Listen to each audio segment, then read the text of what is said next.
Hey everybody, welcome to Kitchen Journeys with Lori. Today we're going to make cran applesauce.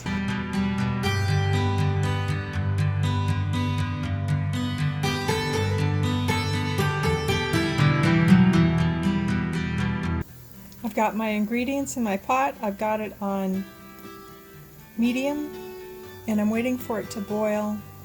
It's starting to boil right now actually. And I'm going to wait until the cranberries pop and then I'm going to let it simmer for a few more minutes. Okay, they've been going probably 10 to 15 minutes and I've been watching them and stirring occasionally, and you can tell that the cranberries are mushing up. I guess that's what it means when they say wait for them to pop. My apples are soft and I'm going to take them out and cool them off.